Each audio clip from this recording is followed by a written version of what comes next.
안녕하세요. 저는 순창대학교 ADS 연구실 미래융합기술학과 석사과정 정주현입니다. 제가 오늘 소개해드릴 논문은 스탁포머로 웨이블리 트랜스폼과 셀프 어텐션 네트워크 기반의 멀티태스크를 통해 주가 수익률과 주가 방향성을 동시에 예측하고 이를 바탕으로 거래를 수행하는 논문이 되겠습니다.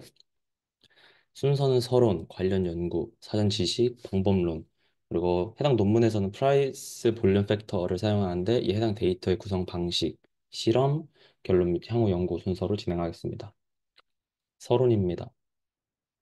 우선 해당 논문에서는 EMH 이론으로 시작을 합니다. EMH 이론이란 가격이 상품에 대해 얻을 수 있는 모든 정보를 빠르게 반영해서 주가가 형성됐기 때문에 투자자가 장기적으로 시장의 수익률을 넘을 수 없다라는 이론이 되겠습니다. 그래서 EMH 이론 아래에선 주가를 예측한다는 행위 자체가 불가능하다라는 내용을 확인할 수 있는데 최근의 연구에 따르면 금리나 인플레이션, 투자자 심리 등과 같은 변수들을 활용했을 때 미래의 주식시장 수익률을 충분히 예측할 수 있다라는 반증을 보여주고 있다고 합니다.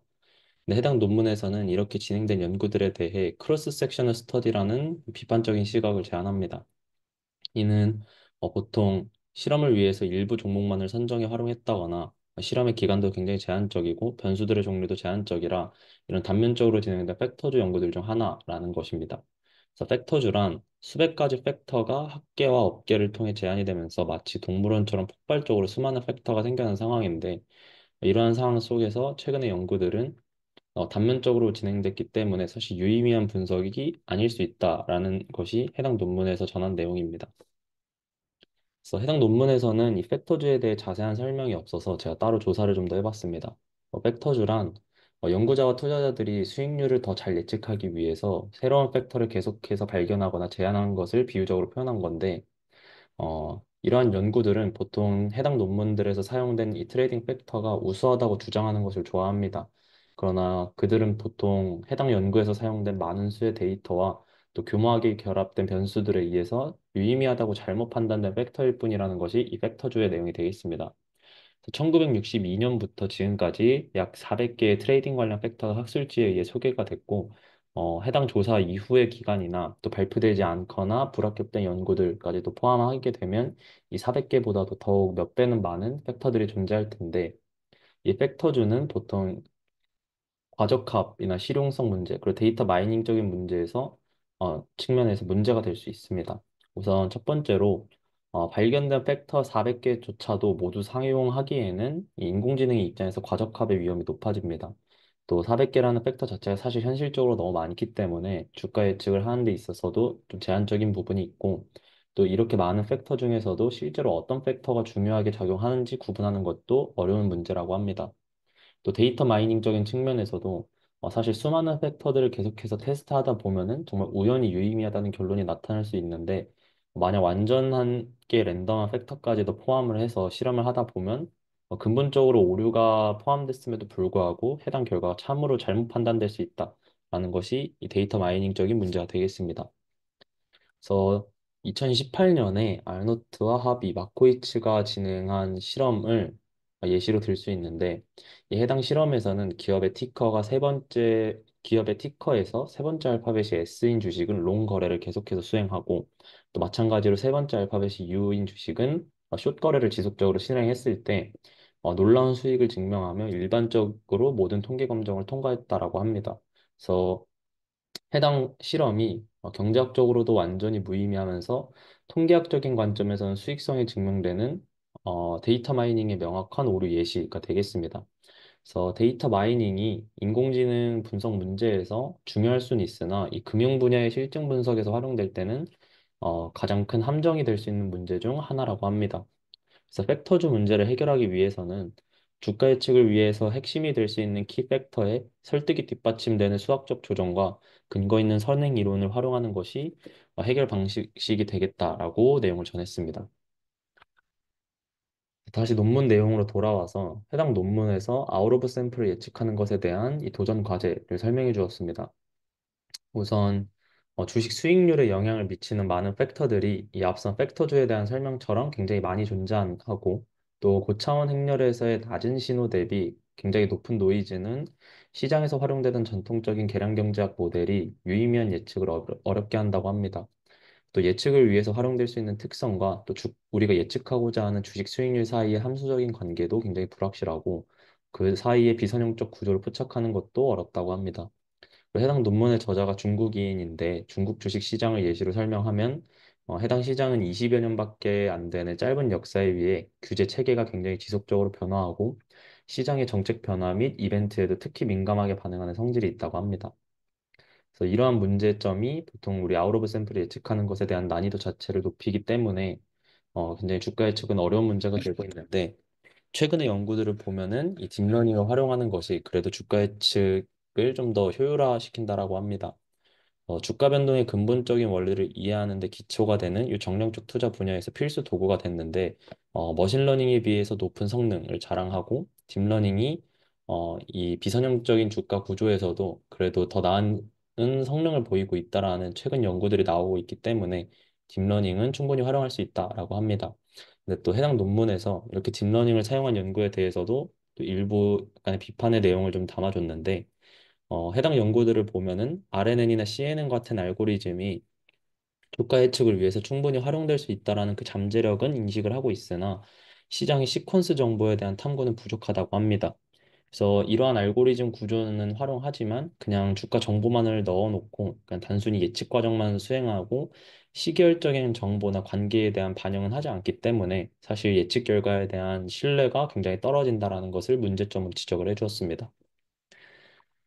그래서 해당 논문의 컨트리뷰션은 다음과 같이 5개로 요약을 할 수 있습니다. 첫 번째로 멀티팩터 모델 인풋을 사용하는데 모델의 주요 입력으로 360개의 프라이스 볼륨 팩터를 구성한다고 합니다. 이를 통해서 여러 차원을 포괄해 시장 정보를 종합적으로 반영한다고 합니다. 다음으로 하이 앤 로우 프리퀀시 디컴포지션인데 이산 웨이블리 변환을 통해서 주가 수익률을 고주파 성분과 저주파 성분으로 분해하고 이를 통해 단기적인 변동과 장기적인 추세를 포착해 시장의 동향을 세밀하게 탐지한다고 합니다. 다음으로 스페셜 템포럴 인코더와 어텐션 메커니즘인데 개별 주식의 수익률과 추세 변동을 정밀하게 분석하고 주식 간의 시간적인 의존성과 공간적인 상관관계를 동시에 처리해 모델의 예측력과 효율성을 개선한다고 합니다. 네 번째로 그래프 임베딩 테크닉인데 주식 간의 복잡한 시공간적 관계를 분석해 동적인 시장 관계를 포착한다고 합니다. 그리고 마지막으로 해당 논문의 처음에 설명했듯이 주식 수익률과 주식의 미래 추세 방향을 동시에 예측해 포괄적으로 시장 변화를 예측하고 이를 통해 예측의 이 강건함을 크게 향상시킨다고 합니다. 다음으로는 관련 연구에 대한 내용이 되겠습니다. 우선 팩터라는 내용을 해당 논문에서 계속 지속적으로 사용을 하고 있는데 팩터란 주식 수익률에 영향을 미칠 수 있는 이 정량화 표현이 가능한 모든 변수를 의미하는 게 되겠습니다. 그래서 해당 논문에서는 Q 라이브러리라고 마이크로소프트에서 제안한 AI 플랫폼에서 이 프라이스 볼륨 데이터 알파 360을 보통 사용한다고 했는데 이 알파 360은 중국의 A주 시장 그리고 CSI 300 시장의 데이터를 기반으로 제공한다고 합니다. 뒤에 쓰여진 이 360은 보통 시간 단위를 의미하며 일 단위 360일치의 데이터를 포함한다는 식으로 이해하면 되겠습니다. 그래서 알파 데이터에는 알파 360 외에도 뭐 158과 같은 데이터도 있는데 이것도 마찬가지로 158일치의 데이터를 포함한다 정도로 이해를 하시면 되겠습니다. 그리고 주가를 예측하는 방식에 대해서 조사를 해줬는데 서론에서 설명했듯 높은 주가 예측 난이도임에도 불구하고 차원 축소나 페널티항, 함수적인 기법을 활용을 했을 때 주가 예측 문제를 해결하는 데 탁월한 성능을 보이고 있다고 합니다. 차원 축소에는 보통 PCA나 TSNE 같은 방식이 있고 페널티항은 그냥 라쏘 얘기 분석 등이 되겠고 비선형적인 모델로도 LSTM이나 퍼지 뉴럴 네트워크 또 이 외에도 다양한 딥러닝 모델들이 최근에 많이 제한되고 있다라고 합니다. 다음으로는 멀티태스크 러닝과 백테스팅인데 멀티태스크 러닝은 말 그대로 다중 작업을 수행하는데 주식 시장을 예시로 하면은 수익률을 예측하고 추세를 예측하는 회귀와 분류 문제를 동시에 학습하는 방식으로 이해를 하시면 되겠습니다. 그리고 백테스팅은 우리가 실제로 시장에서 투자를 적용해 보기 전에 과거 데이터를 활용해서 우리가 만든 전략의 성과와 위험 관리 능력을 평가하는 문제인데 해당 논문에서는 기존 모델과 최신 모델들과 비교했을 때 논문에서 제안하는 스탁포머의 거래 성능 및 안정성을 검증한다고 합니다. 그래서 Q 라이브러리 알파 360 데이터를 제공하는 이 Q 라이브러리 프레임워크에서는 기본적으로 백테스팅 기능을 제공하는데 그래서 해당 논문에서는 이 기능을 활용을 해서 백테스팅 기능을 수행해 스탁포머와 기존 모델들 사이에 이 거래 성능과 안정성을 비교한다고 합니다. 다음으로는 기초 지식형이 되겠습니다. 우선 문제 정의로부터 내용을 시작하는데 주식 예측 문제는 보통 투자자가 설정한 투자 전략에 따라서 달라질 수 있다고 합니다. 그래서 해당 논문은 패널 데이터 분석 방식을 사용한다고 하고 패널 데이터 분석 방식은 과거에 여러 개의 주식의 수익률, 추세 변동, 그리고 알파 360에 맞춘 360개의 가격 거래량 팩터를 통합해서 향후 여러 개의 주식의 미래 수익률과 추세 변동을 예측하는데 크게 개체와 시간 두 개의 축으로 구성된 2차원 구조로 데이터를 표현하고 이를 통해 개체 간의 차이나 또 시간의 흐름에 따른 변화를 동시에 분석 가능하다고 합니다. 그래서 스탁포머에서는 모델에 들어가는 피처 벡터를 XTI의 기본적인 구조로 표현한다고 합니다. 이는 T 시점에 해당되는 I 주식의 특성 벡터 362차원을 의미하게 되는데 논문에서는 총 N개의 주식을 사용하기 때문에 X는 1부터 n까지 표현할 수 있고 이 각자는 362차원을 갖게 되는데 이 362차원은 알파 360 팩터와 함께 주가의 수익률 그리고 미래의 주가 방향까지 해서 총 두 개의 차원이 추가가 돼 362차원이라고 합니다. 그래서 과거 데이터는 여러 개의 주식시장을 T1이라는 시계열에 맞춰서 표현을 하게 되기 때문에 사실 T1 곱하기 N 곱하기 362 사이즈의 특성 벡터가 구성이 되는데 여기서 말하는 T1은 우리가 현재 시점을 기준으로 미래를 예측할 때 고려하고자 하는 과거의 시계열 길이가 되겠습니다. 그래서 T1이라는 시계열 길이만큼을 활용을 해서 미래 T2만큼의 수익률 그리고 추세 방향을 예측하게 된다고 합니다. 그래서 여기서 말하는 T2는 T1과 마찬가지로 그냥 미래 예측하고자 하는 시계열의 길이로 이해를 하시면 되겠습니다. 또 해당 논문에서는 셀프 어텐션 메커니즘을 사용하는데 이는 attention is all you need라고 해서 바스완이라는 저자에 의해서 제안된 트랜스포머 모델의 내용입니다. 해당 모델은 모델에 입력된 입력 시퀀스의 전역적인 의존 관계를 포착하는 능력에서 탁월하다라고 합니다. 그리고 해당 부분이 제한된 논문에서 가장 중요한 부분인데 웨이블릿 변환을 통해서 계층적 신호 분해를 위한 수학적 기법을 활용한다라고 합니다. 그래서 해당 논문에서는 디스크리트 웨이블리 트랜스폼, 즉 DWT를 사용해서 주가 수익률을 고주파와 저주파 신호로 분해한다라고 합니다. 여기서의 저주파 신호는 주가 수익률의 장기적인 추세를 캡처하는 데 탁월하고 또 고주파 신호는 시장에 급격하게 발생된 이벤트로 인한 단기적인 변동을 좀 고려하게 된다라고 합니다. 그래서 보여지는 수식은 여기 보여지는 것처럼 로우 프리퀀시와 하이 프리퀀시 옆에 각자 쓰여져 있고 여기 사용된 변수 K는 전체 시계열 내의 시계열 포지션이 되고 G와 H는 각자 저주파 패스 필터 그리고 고주파 패스 필터가 되는데 논문에서는 보통 로우와 H 식으로 표현을 했는데 필터는 G, 로우를 G로 표현하기 때문에 좀 헷갈릴 수 있어서 이후 내용에서도 변수에 대한 내용은 최소한으로 제공하기로 했습니다. 그래서 모델에 입력이 될 때 이 필터를 통과하게 되면은 포지션 K에 맞춰서 이 필터 코에피션트와 정렬된 원본 데이터 샘플만큼 조정이 되고 또 EK-N으로 표현이 되는데 이는 필터를 통과할 때 자체적으로 시계열의 길이가 좀 조정이 된다라고 합니다. 그래서 그것을 다시 원본 시계열 길이에 맞춰서 업샘플링 해주기 위해 시계열 길이를 조정해주고 그리고 다운샘플링 됐기 때문에 낮아졌던 차원을 다시 고려한다라고 합니다. 다음 방법론 부분이 되겠습니다. 그럼 보여지는 피그 1이 제한된 논문의 스탁포머의 아키텍처가 되겠습니다.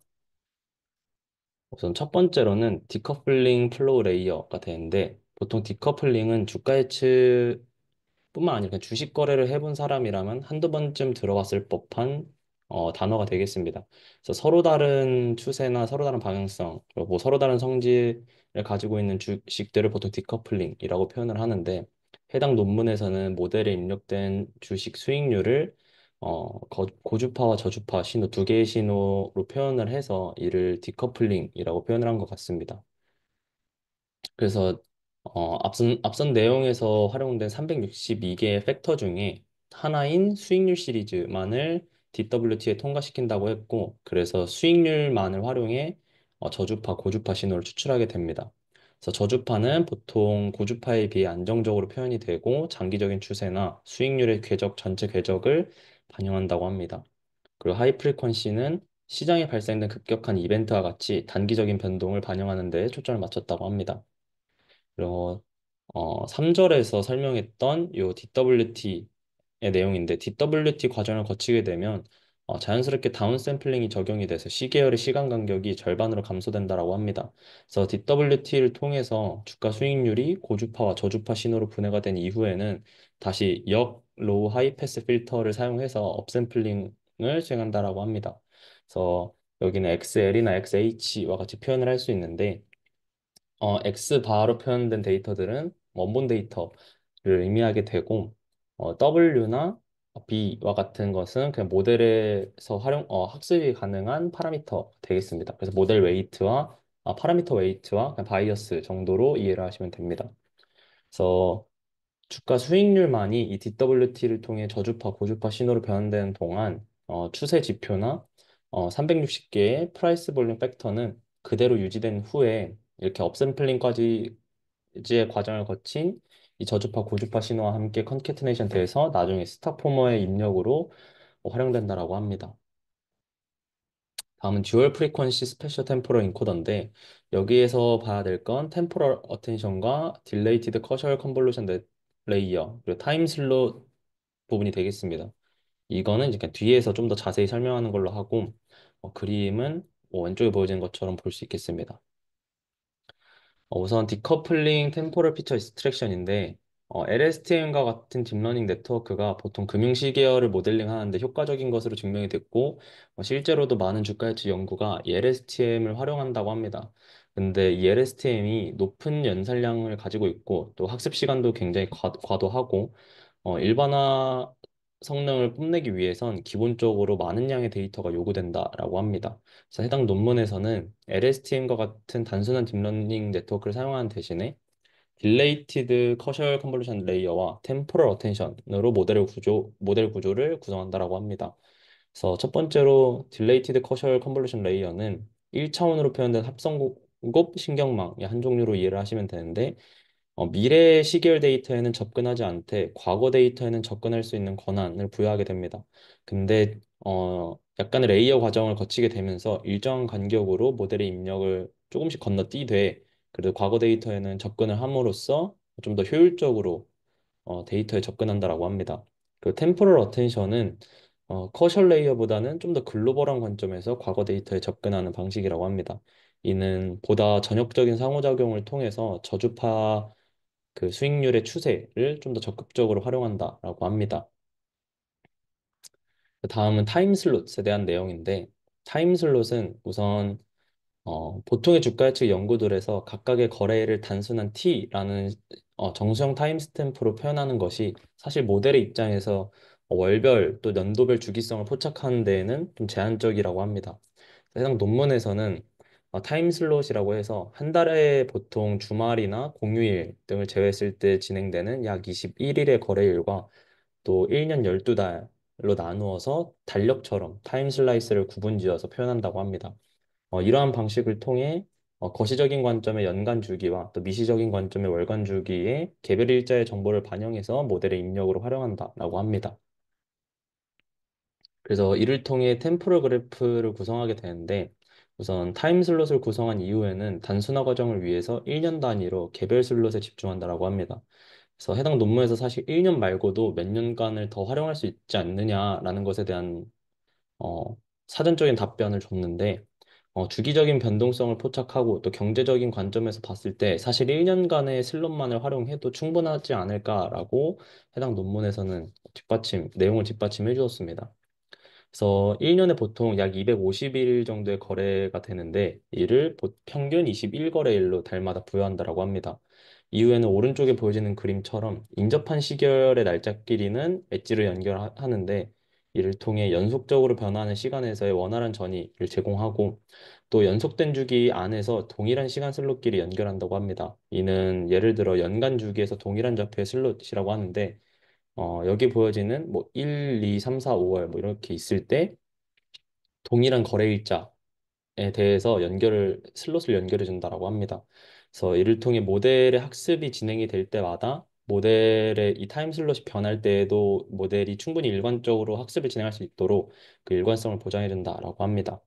그래서 사이즈는 기본적으로 거래일 21일과 12달러 맞춰서 252 사이즈로 표현을 하고 이를 바탕으로 방향성을 가지고 있는 타임 그래프 임베딩을 산출한다라고 합니다. 근데 이것에 이렇게 잠시만요.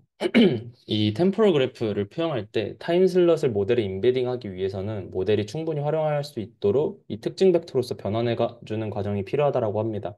그래서 월이나 거래일에 대한 표현을 위해 원하드 코딩을 수행하게 되는데 타임 슬라이스 인덱스는 개월을 담당을 해서 총 12개월을 0부터 11번째까지의 인덱스로 표현을 하고 타임 리마인더는 총 21일 거래일에 맞춰서 0부터 20까지 맞춘다라고 합니다. 그래서 원하드 코딩 표현 이후에는 TP와 TR의 이 모든 차원을 콘캐트네이션 해서 총 차원수는 33 사이즈라고 표현을 한다라고 합니다.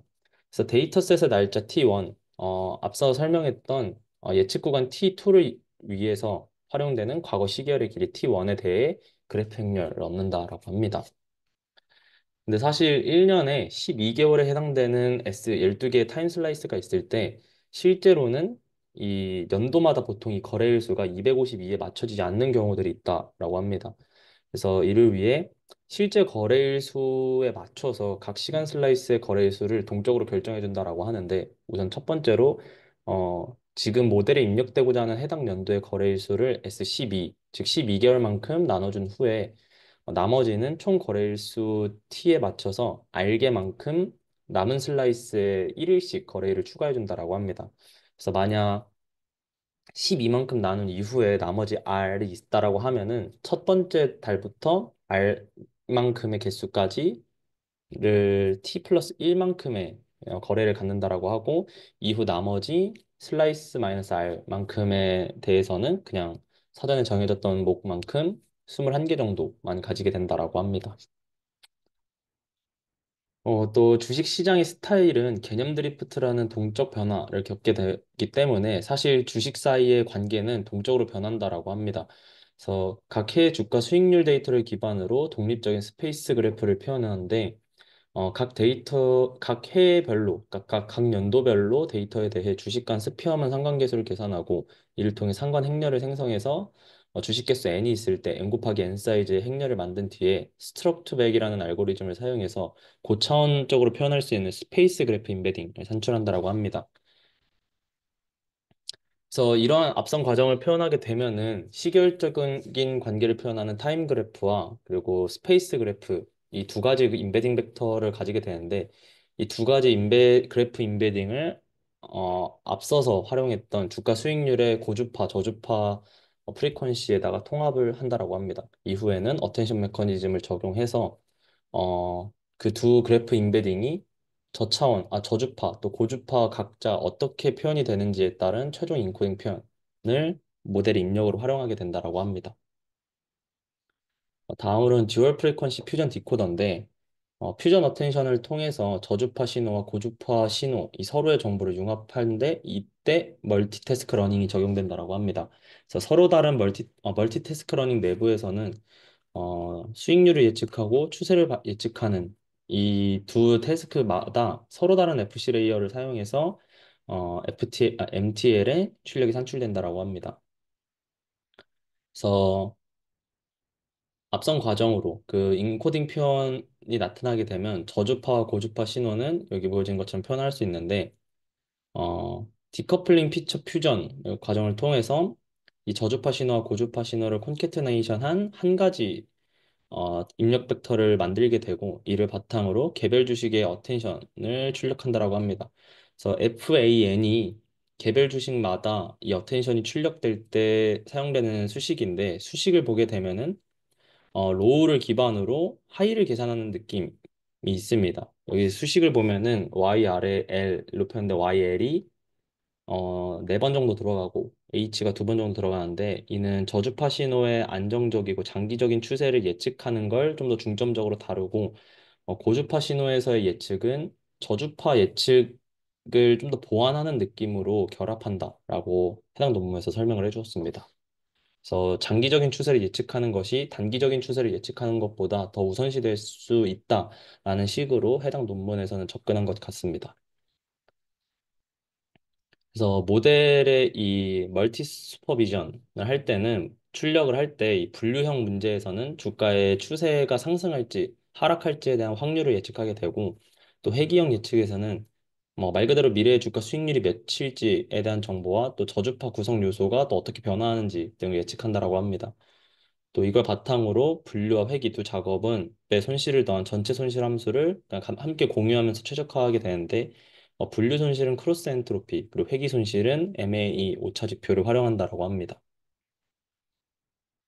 또 해당 논문에서는 알파 360이라고 불려지는 이 가격 거래량 팩터를 사용하는데 이걸 구성하는 방식에 대한 설명이 되겠습니다.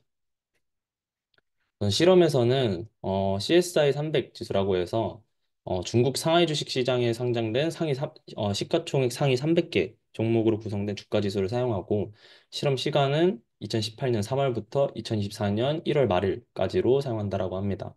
그래서 연구를 위해 설정된 기간 내에서 개별 주식마다 발생된 배당금이나 뭐 주식 분할 등의 잠재적인 조정은 연구 전에 선행으로 처리를 한다라고 하고 또 롤링 윈도우라는 메커니즘을 활용해서 전체 데이터를 서브 데이터 셋으로 분할한 뒤에 각각의 서브 데이터 셋마다 모델을 학습을 해서 모델의 일반화 가능성과 적응력을 유지한다라고 합니다. 그래서 롤링 윈도우는 오른쪽에 보여지는 그림과 같이 표현할 수 있고 이는 보통 우리가 흔히 알고 있던 슬라이딩 윈도우와 동일한 의미를 가지고 있다라고 이해하시면 되겠습니다. 그래서 서브 데이터셋 롤링 윈도우를 기반으로 서브 데이터셋을 분할했을 때 총 14개로 분해를 했다라고 합니다. 그래서 이렇게 분해한 이후에는 시장의 추세를 분석을 해서 나중에 예측된 결과에 대해 분석을 했을 때 시장이 상승장인지 횡보장인지 하락장인지를 좀 나눠서 분석해보고자라고 했습니다. 그래서 해당 논문에서는 각자 서브 데이터셋의 데이터 시계열 길이를 판단을 했을 때 단순 선형회귀를 적용해서 얻을 수 있는 이 종가 기울기를 바탕으로 시장의 추세를 판단한다고 합니다.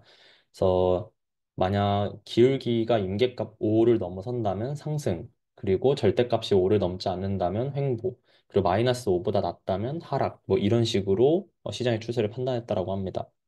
또 실험을 위해서 종목 300개를 선정할 때는 그 300개 안에서 상장 폐지됐다거나 또 순 자산이 적자로 기록이 됐다거나 또 신생 기업이거나 투자 위험 라벨이 붙었다는 식의 주식들은 300개의 종목에서 제외했다라고 합니다. 또 거래가 이미 정지됐다거나 등락폭이 상한선, 하한선에 도달해서 변동성이 굉장히 높아진 종목, 또 거래가 정지된 종목도 실험에서는 제외했다라고 합니다. 그래서 일시장 데이터를 분석을 해서 각각의 서브 데이터 셋마다 서로 다른 프라이스 볼륨 팩터를 구성했다라고 합니다. 그래서 알파 360 데이터는 말 그대로 360개의 거래량 볼륨 팩터를 가지고 있는데 이걸 총 6개의 범주로 분할해서 각각의 범주는 서로 다른 60개의 팩터를 포함한다라고 합니다. 그래서 테이블 3 그림을 보면은 여기 레프라고 표현되는데 이 레프는 현재 시점의 입장에서 과거의 값을 검색하는 역할을 한다라고 합니다. 또 피처 카테고리에 대한 예시의 설명인데 크로스 카테고리를 예시로 설명을 하면은 그냥 크로스 종가를 기준으로 종가를 바라본다라는 식으로 이해를 하면 되는데 크로스 0부터 59까지 있을 때는 그냥 현재 종가 대비 과거의 0부터 59일의 종가 비율로 계산한다라고 합니다. 이 외의 카테고리도 동일하게 만약에 로우 클로즈라고 치면은 현재 클로즈 대비 과거의 종가 뭐 이런 식으로 이해를 하시면 되겠습니다. 그래서 또 전처리를 해주는 과정도 있는데 전체 시계열 안에서 결칙치로 존재하는 데이터는 그냥 전일의 가격 정보를 가져오는 보관 방식으로 해결을 했고 이상치는 그냥 정규 분포를 가정해서 평균으로부터 3표준 편차를 벗어나는 범위는 제거하고 Z스코어 정교화를 하고 또 중립화 과정을 거쳤다고 했는데 이 중립화 과정이 최근 주가 예측 연구들에서 좀 흔히 사용하는 방식 같습니다. 그래서 이 중립화 과정은 개별 주식이 속해 있는 업종의 분류를 더미 변수로서 변환에 활용하는 건데 종속 변수는 각각의 팩터, 네, 컬럼에 해당되는 각각의 팩터를 종속 변수로 활용하고 독립 변수는 업종 더미 변수, 그리고 그 해당 시장이 가지고 있는 시가총액 변수를 사용해서 선형회귀 분석을 적용한 뒤에 얻어지는 잔차를 바탕으로 이 중립화 시퀀스를 모델의 입력으로 또 활용한다라고 설명을 해주었습니다. 다음으로는 팩터의 이 영향력을 평가하는 건데 여기서 사용된 인포메이션 코에피션트 IC는 개별 팩터와 자산 수익률 간의 상관관계를 평가하는 통계적 척도라고 합니다. 그래서 논문에서는 스피어만 랭크 상관계수를 사용해 랭크 I 여기 오타가 랭크 C가 아니라 랭크 K인데 랭크 IC 표현을 한다라고 합니다. 그래서 테이블 4는 360개의 팩터 중에 클로즈, 오픈, 하이, 로우 그리고 W 합, 볼륨 이거에 대해서 그냥 각자 두 개씩만 예시를 든 건데 우선 모든 지표에서 민 IC는 0.07 이상으로 나타났고 IC의 절대값 비율 0.02가 이상인 비율도 89%에 해당되는데 민 IC가 만약 0.02 미만이라면 해당 팩터는 스피어만 상관계수를 기반으로 주가 예측을 위해 효과적이지 않구나라는 판단 하에 그냥 제외시켰다라고 합니다. 그래서 민 IC 0.02 미만의 지표를 제외한 팩터만들을 주가 예측을 위해 활용한다라고 합니다. 그래서 이 부분이 해당 논문 서론에서 언급된 팩터주 문제를 해결하는 방식이지 않을까라고 저는 생각하고 있습니다. 자, 이제부터 실험에 대한 내용입니다. 해당 논문에서는 실험을 하기 전에 주가 예측이라는 문제에 있어서 총 7가지 질문 과제를 해결한다라고 했습니다. 첫 번째는 모델의 성능을 비교해야 된다. 그래서 스탁포머가 베이스라인의 모델 성능 대비 얼마나 성능이 좋은지를 비교해야 되고 또 구성 요소별 영향력을 분석하는 어블레이션 연구도 해야 된다. 그래서 해당 논문에서는 타임 어텐션, 그래프 임베딩, 그리고 다중지도 학습 방식을 사용하는데 이러한 방식을 제거했을 때는 이 스탁 포머의 성능이 어떻게 변화하는지를 분석한다라고 하고 스탁 포머를 구성하는 이 하이퍼 파라미터의 변화에 대한 성능 변화 그리고 또 데이터량 변화에 따른 확장성이나 노이즈나 이상치에 대한 경고함도 평가를 해야 되고 또 모델에서 사용된 이 360 팩터에 대해서 해석 가능성을 제한하고 실제 투자 전략에서는 어떻게 적용을 할지 그리고 실제 백테스팅 결과는 어떻게 나타나는지 등을 우리가 분석한다라고 합니다. 그래서 실험 셋업은 앞선 설명처럼 그냥 CSI 300지에 상장된 300개 종목을 풀 셀렉션 과정을 통해서 제거할 건 제거한 이후에 활용한다라고 했고 실험에 사용된 T1은 20. 그 앞선 설명에서 말했던 우리가 미래를 예측하기 위해 고려하고자 하는 과거 시계열의 길이는 20일로 설정을 했고 T2는 2일만 활용한다라고 합니다. 그래서 20일의 데이터를 바탕으로 미래 2일간의 주가 수익률과 주가 추세 방향 예측한다라고 합니다. 그리고 여기 보여지는 건 이제 평가 지표나 베이스라인 모델들 종류, 그리고 파라미터 세팅 값에 대한 설명인데 해당 부분은 그냥 바로 넘어가도록 하겠습니다. 그래서 상하이 300 지수 안에서 14개의 서브 데이터 셋을 나눴을 때에 대한 평균 성과 비교를 테이블로 표현한 건데 테이블 5를 보시게 되면은 이 스탁포머의 성능이 단순 IC나 랭크 IC 그리고 IC의 비율, 랭크 IC의 비율 그리고 주가 추세를 예측하는 그 정확도를 봤을 때 다른 베이스라인 모델이나 최신 모델들과 비교해서 가장 우수한 성능을 보였다라고 합니다. 이 중에서도 그나마 베이스라인 모델 안에서만 비교를 했을 땐 로컬 포머라는 모델이 주가 추세 방향의 성능이 가장 우수했다라고 설명을 해주었습니다. 그래서 여기 보여지는 테이블 6가 가장 베이스라인 중에 가장 성능이 우수했던 로컬 포머와 스탁 포머를 비교한 건데 서브 데이터 셋별로 성능을 비교했을 때도 추세 예측을 하는 이 정확도가 스탁포머가 더 우수한 모습을 보이고 있습니다. 그래서 모든 서브 데이터 셋에서 스탁포머가 이긴 건 아니지만 그래도 대다수의 서브 데이터 셋에서 스탁포머가 이기는 모습을 우리가 확인할 수 있다고 합니다.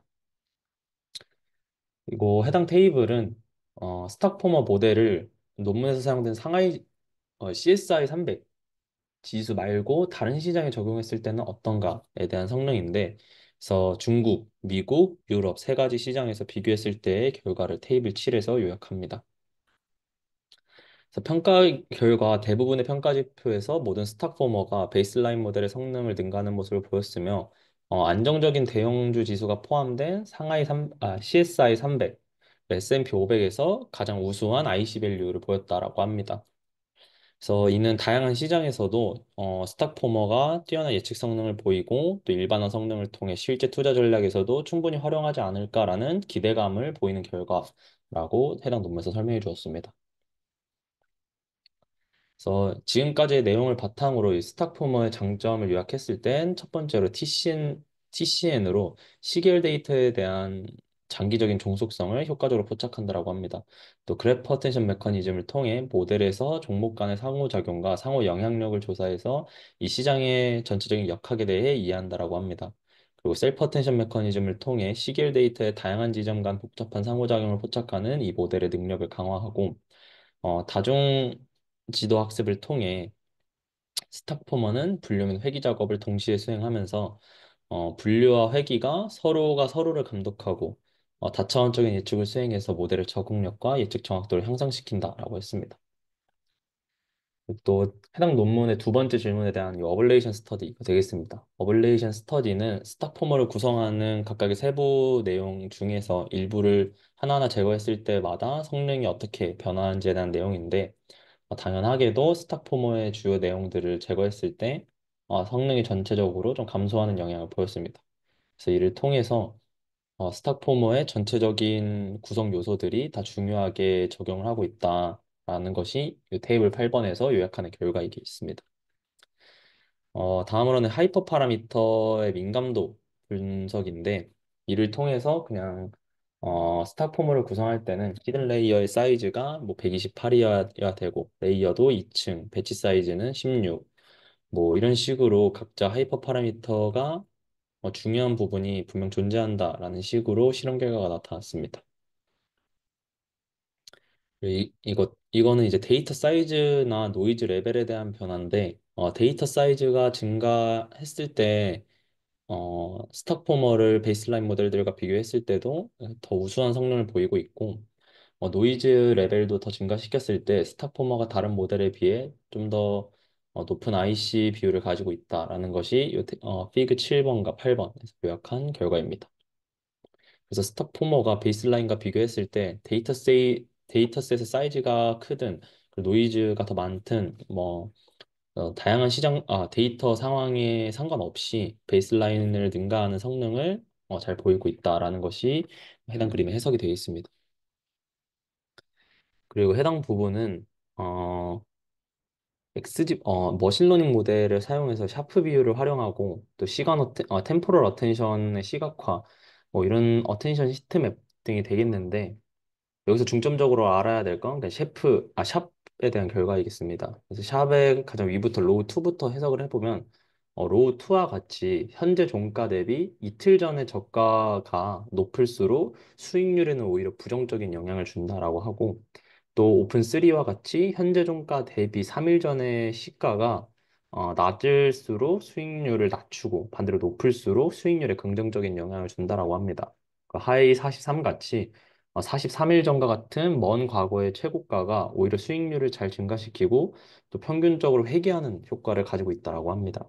그리고 이 밖의 변수들도 어, 로우 2, 오픈 3, 하이 43과 같은 해석으로 우리가 이해를 하시면 되겠습니다. 그리고 이제 백테스팅에 활용돼야 될 인풋을 선택하는 과정인데 스탁 포머는 서브 데이터셋 내부에서 예측을 한 이후에 우리가 분류 결과로 거래를 할지 혹은 회귀 결과로 거래를 할지를 선택해야 됩니다. 그래서 이 방식에는 하이 컨피던스 프레딕션 프로포션이라는 걸 사용하는데 이거는 모델의 예측에 대한 확실성을 측정하는 지표라고 합니다. 그래서 비율이 높을수록 분류 예측에 대한 신뢰도가 높은 것으로 해석을 하면 되고 반대로 낮을수록 분류 예측에 대한 신뢰도가 낮다. 그래서 획기적인 접근을 하는 것이 더 좋다라는 식으로 이해를 하면 되겠습니다. 그래서 논문에서는 0.6보다 크거나 0.4보다 작을 경우에는 클래시피케이션 한다라고 했는데 0.6과 0.4에 대한 자세한 내용은 따로 있지는 않았습니다. 그래서 그냥 따로 요 높은 값 혹은 낮은 값에 대한 해석을 해보면 우선 신뢰도가 높을 때는 일반적으로 분류 결과가 더 나은 결과를 제공하기 때문에 더 높은 예측 정확도를 바탕으로 시장의 동향을 포착하는 데 효과적이기 때문에 분류 결과를 바탕으로 거래를 수행해야 된다라고 합니다. 반대로 예측 비율이 낮을 경우에는 예측 시나리오가 낮기 때문에 그냥 회귀 모델의 결과를 사용해서 데이터의 불확실성이나 변동성을 더 잘 처리해 보다 지속적이고 안정적으로 서브 데이터셋 내부에서 거래를 수행할 수 있도록 결과를 제공한다라고 설명을 해주었습니다. 이렇게 나타난 결과를 바탕으로 해당 논문에서 이 거래 전략 백테스팅을 수행한다라고 합니다. 그래서 우선 거래 전략을 수행하기 전에 피그 12번을 보면은 CSI 300 지수의 이 주가 변동 그래프를 확인할 수 있습니다. 그래서 해당 그래프를 봤을 때 전체적인 시간은 사용하지 않고 그냥 2020년부터 2023년 정도까지만 거래를 수행한다라고 합니다.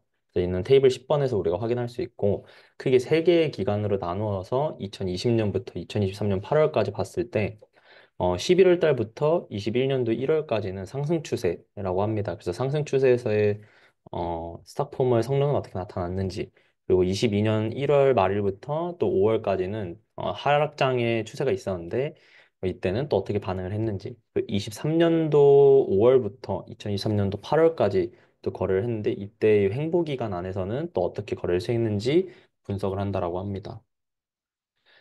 그래서 거래 전략은 탑K 드랍아웃과 또 웨이티드 탑K 드랍아웃을 활용한다라고 합니다. 그래서 탑키 드랍아웃 거래 전략에 대해서 우선 설명하면 현재 거래일에 주어진 팩터 집합을 바탕으로 각 종목의 팩터 값을 계산한다고 합니다. 또 이를 바탕으로 예측된 팩터에 따라 종목을 정렬하게 되면 예측 점수에서 상위 K를 벗어난 종목은 수익률이 하락하지 않을까라는 기대감에 매도하게 되고 반대로 상위 K에 편입된 종목은 종목을 매수하는 방식으로 거래를 수행한다라고 합니다. 그리고 선택된 종목들은 똑같은 자금을 균등하게 배분하고 또 거래 빈도에 따라 매매를 진행하고 다음 리밸런싱 기간이 되면 다시 1번부터 4번의 과정을 반복하는 형태로 거래 전략을 설정했다라고 합니다. 그래서 탑K 드랍아웃 거래 전략은 그러니까 팩터 값이 높은 종목이 향후 실적이 좋을 가능성이 높다라고 가정하고 해당 종목을 선택하는 것입니다. 그래서 다른 주식을 선택하는 전략과는 다르게 탑 K 드랍아웃만의 전략은 그냥 상위 K개의 주식에 대해서만 투자를 하고 나머지를 버리는데 그냥 중점을 둔다라고 합니다. 또 웨이티드 탑K 드랍아웃 전략은 기본적인 탑K 드랍아웃 전략을 바탕으로 상위 K의 선택 순위에 따라서 서로 다른 투자 가중치를 부여한다라고 합니다. 그래서 더 높은 상위 종목일수록 더 큰 가중치를 부여해 자금을 더 많이 투자를 하고 하위 종목이면 하위 종목일수록 투자는 하되 상대적으로 작은 투자 자금을 부여한다 식으로 이해를 하면 되겠습니다. 그래서 이는 좀더 높은 수익 가능성이 있는 잠재력에 더 투자를 하고 이를 바탕으로 전체적인 포트폴리오의 높은 수익률을 유도한다 식으로 이해를 하면 되겠습니다. 그래서 이와 같은 탑K 드랍아웃 전략은 그러니까 투자 포트폴리오의 집중을 높이고 거래 비용을 줄이는 등의 뭐 이점을 제공한다라고 해당 논문에서 설명해 주었습니다. 그래서 보여지는 테이블 11번이 탑K 드랍아웃 전략과 웨이티드 탑K 드랍아웃 전략의 거래 성과가 되겠습니다. 그래서 상승장이었던 때를 확인해 보면 당연히 상대적으로 연간 수익률이 굉장히 높게 나타나는 모습을 볼 수 있습니다. 그래서 스탁포머의 분류를 바탕으로 거래를 수행했다라고 했는데 이를 봤을 때 LSTM이나 로컬 포머와 비교했을 때 더 높은 연간 수익률을 기록했고 연간 수익률에 대한 이 변동성도 좀 높게는 나타났지만 MDD가 좀 더 상대적으로 낮게 나타났고 샤프 레이시오도 좀 더 낮게 나타났다라고 합니다.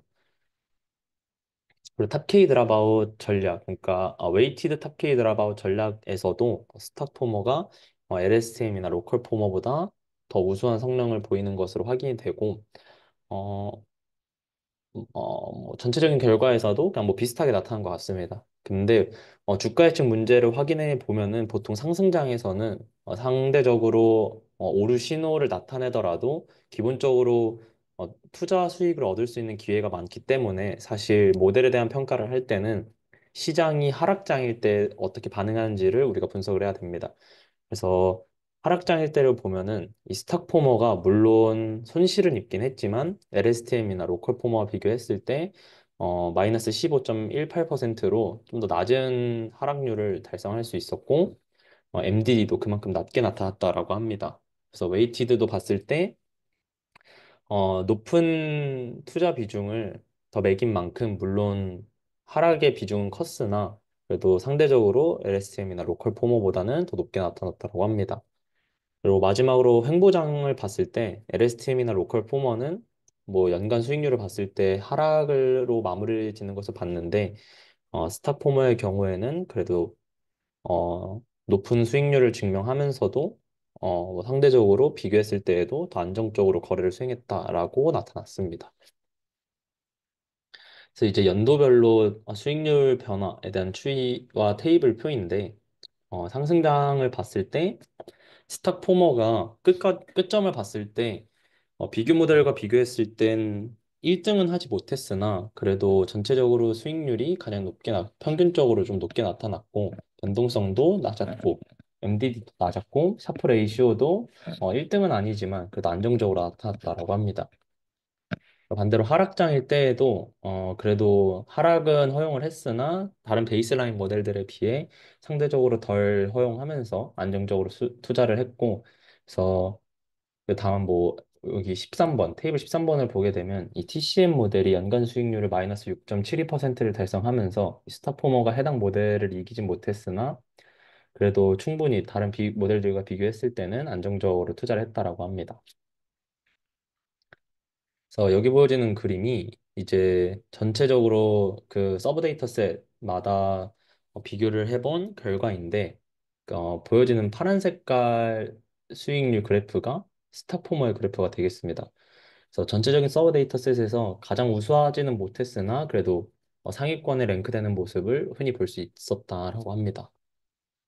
이거에 대한 결과 테이블이 여기 15번에 나타나는데 평균적으로 비교를 했을 때 스타포머가 CSI 300 지수보다 더 좋았는지를 확인했을 때도 상대적으로 더 우수하게 많이 나타났다라고 합니다. 그래서 연간 수익률 평균을 봤을 때도 전체적인 서브 데이터 셋에서 스타포머가 CSI 300 지수를 다 능가하는 모습을 보였고 MDD도 상대적으로 낮게 나타났고 샤프 레이시오도 좀 더 안정적으로 나타났다라고 설명해 주었습니다.